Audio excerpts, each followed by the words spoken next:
सुबह सुबह आज गुरुजी डांस स्टूडियो पहुंच चुके हैं और झनक चाय लेकर आती है उनके लिए। पर क्या वजह होगी, गुरुजी क्यों जल्दी आए हैं वहां? और अब पूछते हैं झनक से। अब बताओ, तुमने ये डांस कहाँ से सीखा? गुरुजी, मैं सच कह रही हूँ, मैंने कभी डांस की ट्रेनिंग नहीं ली। इम्पॉसिबल। मैंने बहुत से स्टूडेंट्स को डांस की ट्रेनिंग दी है और तुम कह रही हो तुमने बिना सीखे इतना अच्छा परफॉर्म किया। मैं नहीं मानता। सर, मेरी माँ बहुत अच्छा नाचती थी, तो जो भी सीखा है थोड़ा बहुत उनसे ही सीखा है। लेकिन माँ कभी नहीं चाहती थी कि मैं उनके नक्शे कदम पर चलूं। नाम क्या बताया उनका? वो फेमस नहीं थी तो आप उनका नाम नहीं जानते होंगे। वो हम दोनों ही श्रीनगर के रहने वाले हैं, तो बचपन से वो वहीं रही। और ऐसा क्या हुआ जिंदगी में जो तुम्हें यहाँ आकर ऐसी नौकरी करनी पड़ रही है? और गुरुजी की ये सवाल पर झनक अब क्या ही बोले, पर झूठ भी नहीं बोल सकती गुरु को। मैं शहर में नहीं हूँ, अकेली हूँ मैं, और जो कुछ करना है खुद के लिए मुझे खुद से ही करना है, इसलिए नौकरी कर रही हूँ।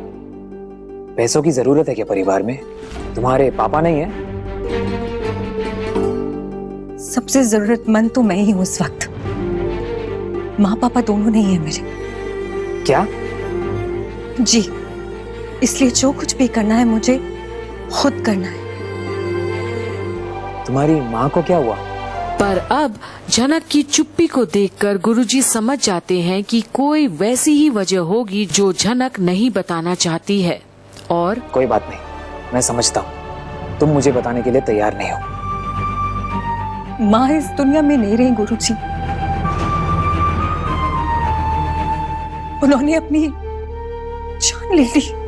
क्या? लेकिन क्यों? और इस क्यों का जवाब क्या ही दे झनक, कैसे बताए कि क्या क्या गुजरी है उसकी माँ और उसके ऊपर। और अब गुरुजी खुद ही मना कर देते हैं कुछ भी बताने से। मैं तुम्हें और दुखी नहीं करना चाहता झनक, इस शहर में तुम्हें बहुत संभल कर चलना होगा। ये शहर हर किसी को रास नहीं आता। जी गुरुजी।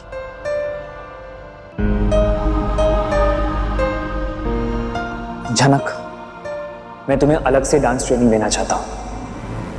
गुरुजी? क्योंकि मुझे नहीं लगता इन स्टूडेंट्स में से हर कोई क्वालिफाई कर पाएगा। और ये सुनकर अब झनक हैरान है कि ये क्या बोल रहे हैं गुरुजी। डांस तो वो करना ही नहीं चाहती है। और तुम इन सबसे ज्यादा अच्छा डांस करती हो, और मुझे लगता है कि तुम ही हो जो ऑडिशन राउंड क्लियर कर सकती है। गुरुजी, पर मैं ये सब नहीं चाहती हूँ। क्यों? डांस करना गलत बात है क्या? मैं वो नहीं कह रही हूँ, बस मुझे डांस नहीं करना है। तुमने कहा तुम्हें अपना ख्याल खुद रखना है और तुम्हारा अपना कोई नहीं है यहाँ, तो तुम्हें अपने पैरों पर खड़े होने के लिए कुछ बड़ा करना पड़ेगा। पर झनक अब भी कंफ्यूजन में है, ये क्या हो रहा है उसके साथ। लाइफ में रिस्क उठाने पड़ेंगे और ये वही रास्ता है जो तुम्हें तुम्हारी मंजिल तक जल्दी पहुंचाएगा। पर अब झनक चुप्पी तोड़ती है। देखिए गुरुजी, मैं अभी यहाँ काम कर रही हूँ और यहाँ के बाद कहीं और। तो क्या जिंदगी भर सिर्फ साफ सफाई करना चाहती हो, चाय बनाना चाहती हो? बस कुछ ही दिनों में बच्चों की ट्रेनिंग खत्म हो जाएगी, तुम्हारा जॉब, तुम्हारी नौकरी सब खत्म हो जाएगा, तब क्या करोगी? अगर ऐसा हुआ तो मैं दूसरी नौकरी के लिए इनसे रिक्वेस्ट करूंगी। गुरुजी, तब तक मेरे बीए फाइनल की ना डिग्री भी आ जाएगी, और मैडम ने मुझसे कहा था कि वो मुझे प्रोडक्शन असिस्टेंट की नौकरी भी देंगी। और अभी बीए फाइनल की डिग्री नहीं आई ना, इसलिए मुझे नौकरी करनी पड़ रही है बस। ठीक है, शुरुआत में तरह तरह के काम करने पड़ते हैं, मैं समझता हूँ, लेकिन तुम्हारे पास टैलेंट है और ये टैलेंट पूरी दुनिया को देखना चाहिए जनक। तुम्हें और अपॉर्चुनिटीज मिलेंगी, तुम फेमस हो जाओगी। और एक बार फिर जिंदगी झनक को वही मोड़ पर लाकर खड़ा कर दिया है जहां डांस ही उसकी पहचान शायद बन सकती है। मैं समझती हूँ आपकी बात, पर असल में बात तो ये है कि मैं फेमस होना ही नहीं चाहती हूँ। ये क्या बात हुई? ऐसी बात फिर कभी मत करना। अपने लिए सोचना, मांगना, ये तुम्हारा धर्म है, तुम्हारा हक है। पर अब झनक कैसे समझाए गुरुजी को कि ये सब क्यों नहीं करना चाहती वो। परफॉर्म करना, स्टेज पर डांस करना मुझे पसंद नहीं है। बात परफॉर्म करने की नहीं है, तुम्हें डांस पसंद है ना, तो बस डांस करो। डांस पसंद है, लेकिन अकेले में, क्यों सबके सामने नहीं। हाँ तो अकेले करो, dance like no one is watching, कोई तुम्हें नहीं देख रहा। गुरुजी, मैं प्रोफेशनल डांसर नहीं हूँ, मुझे नाचना नहीं आता है। आपने मेरी एक दो मुद्राएं देखी और आपको लगा मैं बहुत अच्छा नाचती हूँ, लेकिन नहीं, आप जरूरत से ज्यादा एक्सपेक्टेशंस रख रहे हैं मुझसे। वो लोग अलग अलग डांस फॉर्म्स देखना चाहेंगे और सच तो ये है कि मैंने आज तक डांस की ट्रेनिंग नहीं ली, मैं ट्रेन डांसर नहीं हूँ। वो सब तुम मुझ पर छोड़ दो। आज मैं 1 घंटा इसीलिए पहले आया हूँ ताकि तुम्हारी परफॉर्मेंस देख सकूं। अरे पर कंपटीशन के फॉर्म्स तो भरे जा चुके हैं, मैं अब रजिस्टर कैसे करूंगी? नहीं, ये पॉसिबल ही नहीं है। वो सब मैं देख लूंगा, तुम उसकी चिंता मत करो, तुम्हारा नाम मैं आगे करवा दूंगा। नहीं गुरुजी, आप ऐसा कुछ भी नहीं करेंगे। अगर मैंने परफॉर्म किया तो मैं अपनी नौकरी से भी हाथ धो बैठूंगी, वो मुझे निकाल देंगे काम से। और देखिए, अगर मैं पार्टिसिपेट करती भी हूँ लेकिन तब भी मैं कंपटीशन में क्वालिफाई नहीं हुई तो। पर क्या ये जो डर है झनक के सीने में वो अब गुरुजी निकाल पाएंगे? शो भी गया, मेरी नौकरी भी गई, और फिर आगे के लिए भी कोई चांस नहीं रहेगा मेरे लिए। डरो मत, तुम कुछ गलत नहीं कर रहे हो, डांस ही तो है। और अगर सोचो तुम क्वालिफाई कर गई तो तुम्हारी सारी रिस्पॉन्सिबिलिटीज चैनल उठाएगा, तुम्हारा खाना पीना रहना सारा जिम्मा चैनल का होगा।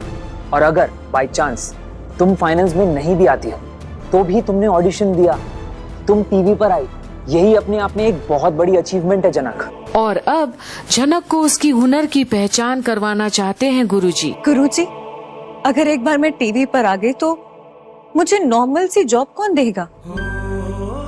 और डांस करके मैं पैसे कमा पाऊंगी भी या नहीं, ये भी नहीं पता है मुझे। देखिए गुरुजी, मुझे गलत मत समझिएगा, लेकिन मैं सिर्फ अपना भला देख रही हूँ इस वक्त। अपना भला देख रही होती तो अपने टैलेंट की रिस्पेक्ट करती, अपने टैलेंट का प्रदर्शन करती। भगवान ने तुम्हें कला से नवाजा है जनक, यू आर गॉड गिफ्टेड। तो उस तोहफे को छुपा के मत रखो, पूरी दुनिया को दिखाओ।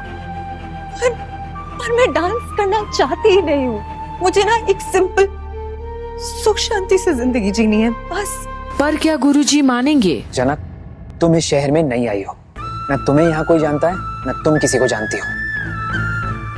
तुम यहाँ पैसे कमाने आई हो ना, लेकिन इस भाग दौड़ भरे शहर में एक अकेली लड़की के लिए कामयाबी हासिल करना इतना आसान नहीं है। मैं ये नहीं कह रहा हूँ कि तुम लड़कों से कम हो, लेकिन तुम्हारे लिए हर छोटे कदम को पार करना मुश्किल होगा इस शहर में। और कहीं ना कहीं झनक को गुरुजी की कही बात सही तो लगती है जब आगे गुरुजी बोलते हैं, लोग तुम्हारा फायदा उठाना चाहेंगे, तुम्हारा इस्तेमाल करना चाहेंगे। मेरी सलाह मानो, ये बहुत बड़ी अपॉर्चुनिटी है, इसको अपने हाथ से मत जाने दो। तुम टीवी पर आने वाली हो और ये बहुत बड़ी बात है। पर मुझे लगता है कि मैं तो पहला ही ऑडिशन राउंड पास नहीं कर पाऊंगी। जरूर होगा, मैं तैयार करूंगा तुम्हें, मुझ पर थोड़ा भरोसा रखो। और ये झनक के लिए एक समंदर जैसा है, सपने देखना और पूरा भी होना।